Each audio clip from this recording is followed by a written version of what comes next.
میں اصلاحات کا ایک عمل مسلسل جاری ہے.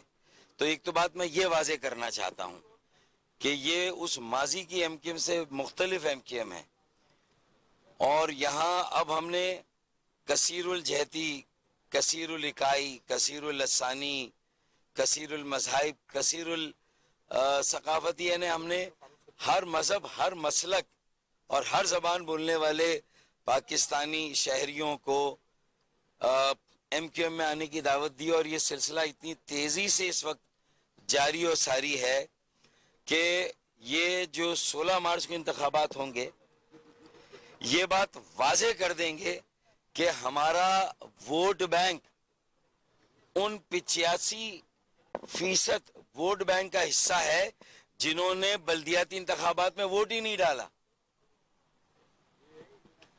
بلدیاتی انتخابات میں کھینچ تان کر زبردستی پولیس اور انتظامیہ کی مدد سے ووٹرز ٹرن آؤٹ کو، ووٹر کی تعداد کو 15% کھینچ تان کے کیا گیا.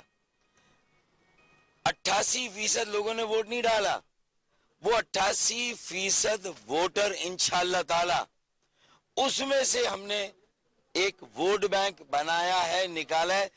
جنہوں نے بائیکاٹ کیا تھا وہ انشاءاللہ تعالی میں آپ کو یقین دلاتا ہوں کہ 16 مارچ کو وہ اور ثابت کریں گے کہ یہ جو 12% کے مینڈیٹ پہ کس کا میئر بنے گا، کس کا میئر نہیں بنے گا، اس کا اصل پول انشاءاللہ 16 مارچ کو کراچی کے شہری، کراچی کے ووٹر انشاءاللہ تعالی 9 سیٹوں کے الیکشن پر جو ہے وہ اس کا تیا پانچا کر دیں گے کہ اصل یہ شہر کس کا ہے.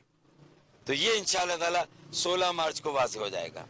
جی، آپ کا جو حلقہ ہے وہ تو خاصا بڑا ہے، تو کتنی امید ہے آپ کو؟ آپ اپنی مہم کب سے شروع کرنے جا رہے ہیں؟ اچھا، یہ بات طے ہو گئی کہ آپ یہاں سے لڑیں گے یا ڈسٹرکٹ سینٹر؟ ابھی یہ طے نہیں ہے. دیکھیں این 252 سے بھی جو ضلع غربی میں ہے یہاں سے بھی میں نے اپنے کاغذات نامزدگی داخل کرائے ہیں، اور ڈسٹرکٹ سینٹر بھی ابھی میں جاؤں گا، اور وہاں این 254 جو فیڈرل بے ایریا کا علاقہ ہے وہاں سے بھی میں جمع کرا رہا ہوں.